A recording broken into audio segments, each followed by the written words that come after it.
यमुना हमारी सभ्यता की गवाह, हमारी संस्कृति की रक्षक, लेकिन आज यह अपने अस्तित्व के लिए संघर्ष कर रही है। क्या हमने कभी सोचा है कि जो नदी हमारी प्यास बुझाती थी वो आज गंदगी के समंदर में बदल गई है।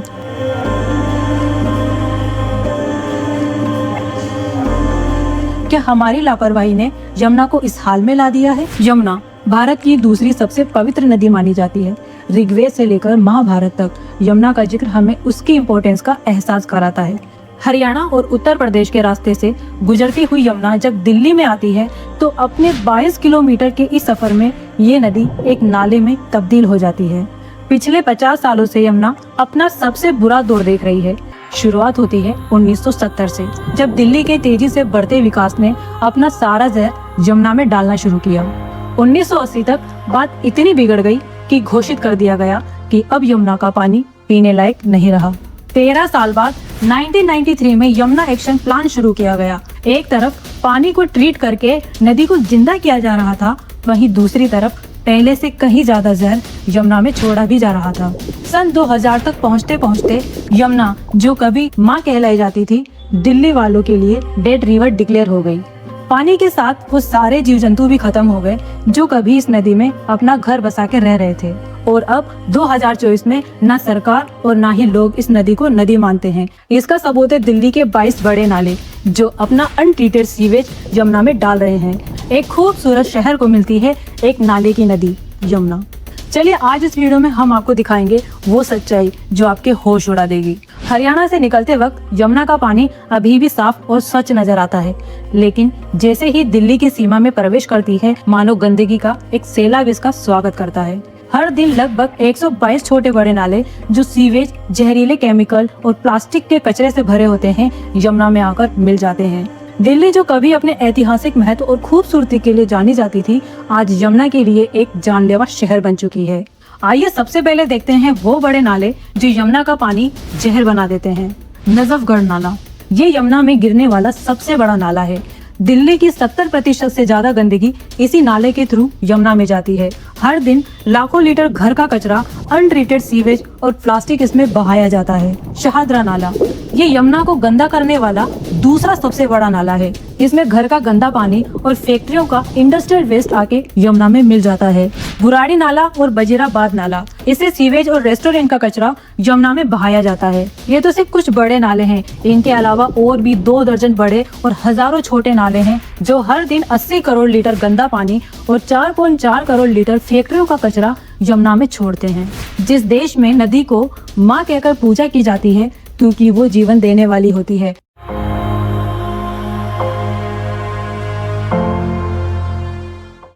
वहाँ दुनिया के कई बड़े शहर किसी न किसी नदी के किनारे बसे होते हैं।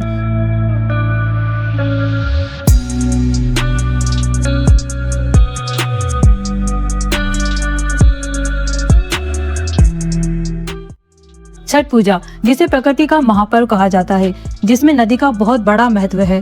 ऐसे में इस बार भी दिल्ली की जनता को गंदे झागदार पानी में नहाते देखा गया। जब मीडिया ने उनसे सवाल किए तो उनके जवाब सुनिए। ये तो झाग है, ये तो आपको बीमार कर देगा। कुछ नहीं बीमार करेगा, पानी इतना गंदा है। अब मैम देखिए, हमें तो पूजा पाठ छठी मैया के लिए तो हमें नहाना ही पड़ेगा। करना ही पड़े, चाहे गंदा रो चाहे कुछ भी रो। हमें तो नहाना है, पूजा पाठ करना है। बिना नहाए हुए ये पानी से हमें शुद्ध नहीं। ये सरकार को सोचना चाहिए ना कि हम करवाएं। हम तो नहाएंगे धोएंगे जब हम अपना छठ पूजा करेंगे। पानी गंदा है, काला है, बीमार नहीं होगी। कुछ नहीं बीमार होते हैं, सब उन्हीं के है। पूजा पाठ चाहे किसी भी धर्म का हो, सफाई काफी महत्वपूर्ण होती है। अगर पूजा के घी में मक्खी भी गिर जाए तो घी को बदल दिया जाता है, लेकिन यहाँ तो लोग गटर वाले पानी में नहाकर अपने आप को पवित्र समझते हैं। नदियों में उनका एक नेचुरल इकोसिस्टम होता है जिससे नदी खुद को साफ कर लेती है। उसमें मौजूद जीव जंतु हर तरह के नेचुरल वेस्ट को खा के पानी को साफ रखते हैं, लेकिन दिल्ली में यमुना के पानी में ऐसे जीव बचे ही नहीं हैं। यमुना सिर्फ एक नदी नहीं बल्कि एक जीवन का रास्ता थी। इसके किनारे हजारों जीवों का घर था, लेकिन आज यमुना के किनारे को सुंदर बनाने और इंफ्रास्ट्रक्चर बनाने के नाम पर कंक्रीट लगा दिया गया है। हम यमुना को चारों तरफ से घेर रहे हैं और उसे सांस लेने की जगह भी नहीं दे रहे। लोगों ने तो नदी के किनारे कब्जा कर ही रखा था, लेकिन अब सरकार ने भी कई जगह कंस्ट्रक्शन करके यमुना के फ्लड प्लेन को कंक्रीट से ढक दिया है। इसको इस तरह समझिए, नदी जो अपने नॉर्मल चौड़ाई में बहती है उसे मेन चैनल कहते हैं। जब बरसात या किसी वजह से पानी ज्यादा हो जाता है तो नदी अपने किनारों को बढ़ाकर पानी को अपने अंदर समेट लेती है और जीव जंतु को ऑक्सीजन प्रोवाइड करती है। जिस एक्स्ट्रा जगह में नदी अपने आप को बढ़ाती है उसे फ्लड प्लेन कहते हैं। इसे आप नदी के लिए फैलने की एक्स्ट्रा जगह भी कह सकते हैं।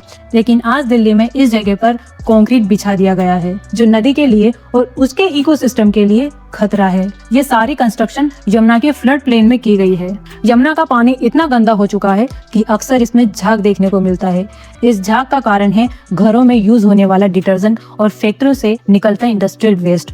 नदी के पानी में ऑक्सीजन खत्म हो चुकी है और साथ ही खत्म हो चुके हैं इसमें रहने वाले जीव। नदी में रहने वाले जीव ही इसकी सफाई की जिम्मेदारी उठाते हैं, लेकिन जब वो ही मर जाएं, तो ऐसे में क्या उम्मीद की जा सकती है उस जहर से जो वहाँ बह रहा है। सरकार ने यमुना की सफाई के लिए कई योजनाएं बनाई हैं, जैसे यमुना एक्शन प्लान और नमामि गंगे प्रोजेक्ट, जिनमें करोड़ों रुपए खर्च किए गए। लेकिन क्या यमुना सच में साफ हुई है? सच्चाई ये है कि सरकारी योजनाएं बस कागजों तक ही सीमित रहती है।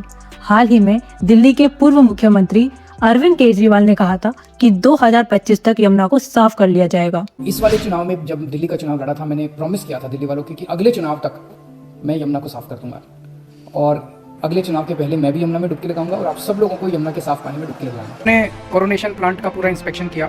हमारा मकसद है कि यमुना साफ होनी चाहिए। हमने दिल्ली के लोगों को प्रॉमिस किया हुआ है कि 2025 के पहले हम यमुना बिल्कुल साफ कर देंगे। अब यह नहीं पता कि यह सफाई अभियान है या 2025 के चुनाव जीतने के लिए प्रचार, ये आप लोग तय करिए। सेंट्रल गवर्नमेंट सबसे पावरफुल अथॉरिटी है, लेकिन अच्छे दिन लाने वालों को अपनी राजधानी में अच्छी नदी लाने में कोई इंटरेस्ट नहीं है। लेकिन क्या सिर्फ सरकार ही जिम्मेदार है? हमें यह भी सोचना होगा कि इस गंदगी के लिए हम खुद कितने जिम्मेदार हैं। बड़े एक्शन तो सरकार को ही लेने पड़ेंगे, लेकिन हमें भी अपने लेवल पे घरों में पोल्यूटेड वाटर वेस्टेज को कंट्रोल करना चाहिए। क्या हमें अपनी सरकारों से साफ यमुना की मांग नहीं करनी चाहिए? क्या किया जा सकता है? यह मामला इतना आसान नहीं है कि एक रात में सब कुछ ठीक हो जाए। इस समस्या को 50 साल हो चुके हैं और यमुना का दम घुट चुका है। यमुना अपनी आखिरी सांसें जरूर ले रही है, लेकिन फिर भी अभी भी वक्त है। हमें और हमारी सरकार को अपनी यमुना को बचाने के लिए ठोस कदम उठाने होंगे। सबसे पहले हमें नालों को यमुना में गिरने से रोकना होगा। इसके लिए सीवेज ट्रीटमेंट प्लांट को सही तरीके से काम में लाना होगा। लोगों को भी सरकार का साथ देना पड़ेगा। सरकार अकेले कुछ नहीं कर सकती जब तक लोग खुद ना बदलाव चाहें।